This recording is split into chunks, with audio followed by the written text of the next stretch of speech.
आगामी नए वर्ष 2021 की हार्दिक शुभकामनाएं। अक्षय बाण यूज टीम की मीटिंग बरवार सिद्ध मंदिर पर आयोजित की गई है। वर्ष की भांति इस वर्ष भी नए साल के उपलक्ष्य में अक्षय बाण यूज टीम के प्रमुख बुद्धिजीवी लोगों की देखरेख में सिद्ध मंदिर पर विशाल भंडारा दाल बाटी संपन्न हुआ। लेने में घुटन हुई तो तालबेट में जांच कराई और फिर बाद में मेडिकल झांसी पहुंच गए। वहाँ पर जितना भी पैसा खर्च हुआ बहू ने किया और हमें बहू ने कह दिया दादा तुम नहीं आओ, नहीं तो तुम्हें भी ये लोग भर्ती करें और इतने ही तुम्हें रखने आए। तो हम नहीं जा रहे थे, लेकिन करगुआ जी हम गए और वहीं से उनके पास भी गए और हमारी जेब में 1000 रुपया थे। हमने कहा हरीश ये रुपया तुम अपने दे दो। कच्चे नहीं दादा हमारे पास रुपया है, तुम काय को दे रहे। हमने की तो भी तुम हमारा दे दो। उसके बाद में डॉक्टरों ने उसे राय दी कि तुम ऑक्सीजन के लिए कब तक लेते रहोगे। तो बहू ने की क्या करने, बोले ऑक्सीजन की मशीन ही ले लो। मशीन दे दी। 41,000 रुपये का एक इंजेक्शन आता, वो भी लगाओ, तुम्हें ज़रूरी है तो वो भी लगवाओ। और हमने हरीश से कही कि अब हम जा रहे। बोले दादा तुम आइयो नहीं, 15 दिन में हम आए यार। अब 15 दिन करते हुए डॉक्टर साहब ने और लोगों ने 3 महीना वहाँ पर रखा उन्हें। और 3 महीना के बाद दिवाली के पहले हम सोच रहे थे कि हमारा पुत्र आ जाएगा ठीक होके, लेकिन वो ऊपर चला गया और नहीं आ पाया। उसके बाद हमारे एक दोस्त और हैं जो बाहुबली के साले थे, हुकुमचंद पवैया, उनका भी लड़का। सब लोग कहते कि झांसी ना जा करके तुम्हें भोपाल जाना था। तो हमने कहा ठीक है, अब हम जब झांसी पहुंच गए तो अब दो जगह थोड़ी जाते। तो भोपाल में पवैया जी का लड़का गया और वो भी चला गया। जवान लड़का था, बहू थी, उसके 2 लड़के थे, लेकिन वो भी चला गया। अंत में हमें एक झटका और लगा कि हमारे वासुदेव सिंधी जो लोकतंत्र सेनानी थे, वो भी 7 दिन पहले 8 दिन 10 दिन पहले कल उनका त्रयोदशी का वो था गुरुद्वारा में, वे भी हमसे बिछुड़ गए। छोटे थे ये सब उम्र में हमसे, और हम क्यों रह गए इसके बारे में भी हम जब चर्चा करते हैं तो हमें लगता है कि कुछ भगवान भूलन में पड़ गया हमारे लिए। हम एक बार बिल्कुल याददाश्त खो बैठे थे और परेशान थे, किसी को पहचान नहीं पाते थे।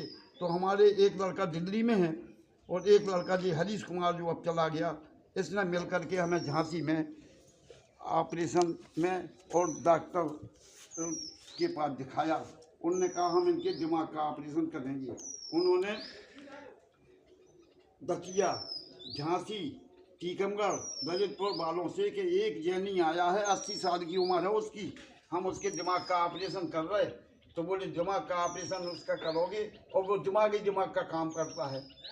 कि कैसे दिमाग का काम करता है, बोले दुकान का हिसाब करता है, अखबार लिखता है, भाषण देता है, कविता लिखता है। तो बोले उससे कह देना कि अब दिमाग के काम छोड़ दो तुम, अगर तुम्हारे इलाज से ऑपरेशन से वो ठीक हो जाए तो उसको हिदायत दे देना। तो डॉक्टर साहब ने हमारा ऑपरेशन किया और हम जब झांसी में भर्ती थे तो हमारा साक्षात्कार हुआ ऊपर वाले से। हमने उनसे कहा कि आपने हमें उठा दिया और हम किसी को पहचान नहीं पा रहे, हम मर गए कि जिंदा हैं। बोले नहीं तुम शिखरचंद नोई। हमने कहा हम शिखरचंद मुफलिस आए। तो बोले और शिखरचंद तुमसे बड़ी उम्र के हैं।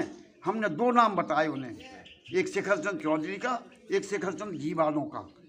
तो जब हम ठीक हो गए तो डॉक्टर साहब ने कही कि मुफलिस जी अब हम तुम्हें ठीक कर लिया, तुम दिमाग के काम नहीं करिए। हमने डॉक्टर साहब हम तुम्हें छोड़ दें और दवाएं खावा छोड़ दें, लेकिन अगर हम ठीक हो गए तो दिमाग के काम तो हम करें। और उसके बाद में जब हम इधर घर लौटे तो शिखरचंद चौधरी भी मर गए और शिखरचंद घीवाले भी मर गए। हम जिंदा हैं तो वहाँ हम मरे में दिखे गए। ऊपर हमें ऐसे लगता है कि उनने ये लिख लिया कि शिखरचंद मुफलिस नहीं मर गए। तो हम उठे तो ऊपर दिखे हैं मरे में, वही थे हम जिंदा फिर रहे। जितने भी लोग हैं जितने जो हमसे कम उम्र के हैं या बड़ी उम्र के हैं वे सब मर रहे। वो हम ही कह रहे कि भैया हमें काय नहीं मर रहे। तो अब हमने इस साल हमने नवासी में ये विवाह उद्यम जो हैं ये हमारे अभिन्न मित्र हैं। इनके पिताजी हमें सौंप गए थे कि ये लड़का जो है तुम्हारे उसमें संरक्षण में काम करेगा। अखबार की इसको रुचि है और जो भी अखबार निकालता है उसमें हम करते थे। अभी अब पिता के रूप में समझो, चाचा के रूप में समझो, तो मैं ये काम करना है। तो हमने इन्हें आशीर्वाद दिया था और इनकी एक पत्नी थी, उसको निभाने भी गए थे कि बन जाए काम, लेकिन नहीं, वो पत्नी नहीं बनी थी भाग में, दूसरी पत्नी थी, उसके ये बच्चे भी हो गए, ये भी हैं। तो हमें अच्छा लगा कि विवाह एक काम कर रहे हैं।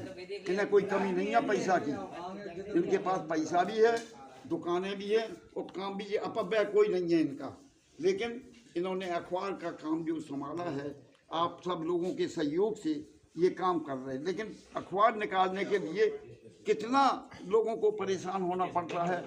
कोई ना कोई विज्ञापन के लिए, समाचारों के लिए, क्या जनहित में जो समाचार हो, ललितपुर के इतना हो, जनता के लिए हो, ये वैसे चुटकिया पत्रकार नहीं है कि हम 20 रुपया दो या 10 रुपया दो या 100 रुपया दो या 1000 रुपया दो तो तुम्हारा छापेंगे।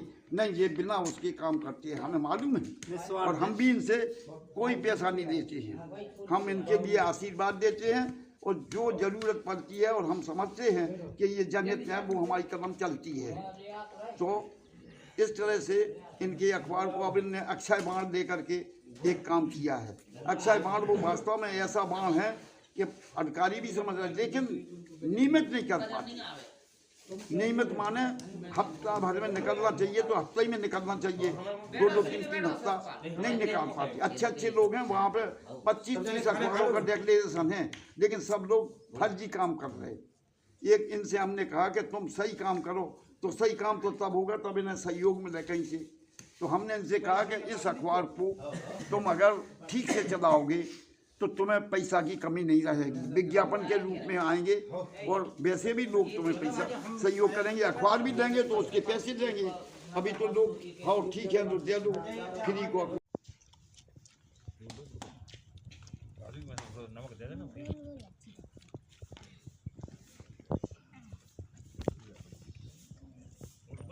अलग छूट अलग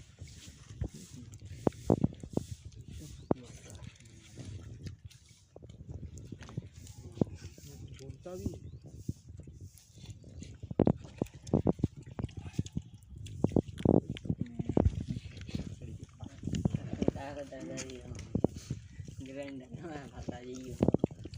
सही कह रहा हो, जो ग्रांड फलवा रहे हो छोटू सौरभ।